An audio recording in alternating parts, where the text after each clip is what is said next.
안녕하세요. 이슈를 대신 읽어주는 남자 이대남입니다. 대통령에 대한 탄핵 투표를 하루 남긴 오늘 점점 12.3 사태에 대한 진실이 드러나고 있습니다. 바로 비상계엄 선포 후 윤석열 대통령은 국회로 진입하고 있는 707 특임대의 위치를 물어보기 위해 육군 특전사령관에게 전화를 했으며 국회를 통제하고 본회의장에 있는 국회의원들을 끌어내려라. 한동훈 대표, 이재명 대표 등 주요 정치인들을 체포한 뒤 과천에 수감하라는 지시를 받은 것으로 확인이 되었는데요. 고심 끝에 탄핵 거부를 당론으로 정한 국민의힘 한동훈 대표는 정치인 체포 소식을 접하자마자 곧바로 윤 대통령의 직무정지가 시급하다며 당론과 반대되는 주장을 내놓았는데, 이로써 윤석열 대통령의 탄핵이 점점 가까워지고 있습니다. 윤석열 대통령이 탄핵이 될 수밖에 없는 이유는 굉장히 많지만 그럼에도 크게 몇 가지를 꼽아보자면, 첫 번째로 2차 비상계엄 선포에 대한 우려입니다. 만약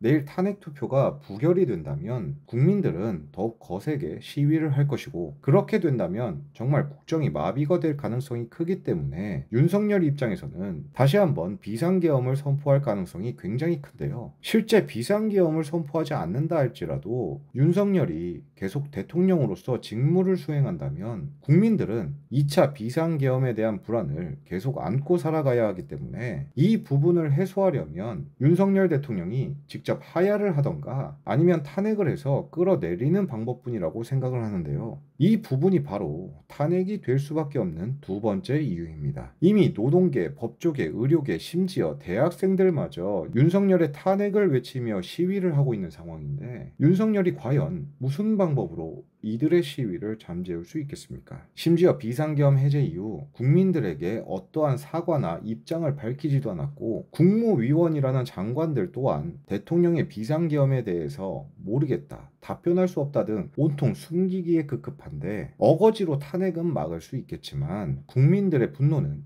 절대 막을 수 없을 것입니다. 즉, 내일 탄핵 투표가 부결된다 해도 결국 윤석열 대통령의 탄핵은 시간 문제일 뿐이고, 지금의 혼란을 만든 장본인이 바로 대통령이기 때문에 이 혼란은 대통령이 스스로 내려와야 끝이 날 것입니다. 그리고 탄핵이 될 수밖에 없는 세 번째 이유는 바로 대통령이 과연 직무 수행이 가능한가입니다. 여당이 합심해서 어떻게 해서든 탄핵을 막고, 심지어 탄핵안이 가결이 되더라도 헌법재판소에서 탄핵을 기각시켜서 윤석열 대통령이 계속 대통령직을 수행한다면 과연 어느 국민이 윤석열 대통령을 대통령으로서 인정을 하겠습니까? 심지어 자신과 반대되는 세력을 반국가 세력이라 칭했던 사람을 말이죠. 그리고 이미 해외에서도 비상계엄에 대해 윤석열 대통령을 강하게 비판하고 있으며, 이미 예정되어 있던 해외 일정마저 연기되거나 건너뛰는 코리아 패싱을 하고 있는데, 과연 윤석열 대통령이 이 모든 것을 수습하고 정리할 수 있을까요? 저는 오히려 상황을 더욱 악화시킬 뿐이라고 생각을 합니다. 그리고 가장 중요한 이유가 이것인데, 이미 비상계엄을 선포해서 국회를 장악하고 통제한 것은 온 국민이 모두 보았습니다. 그런데 여기서 더 나아가 국회의원들을 체포하려고까지 했다면 이는 명백한 내란 행위이며 과거 전두환이 저지른 참혹한 범죄 행위와 똑같은 행위이기 때문에 윤석열은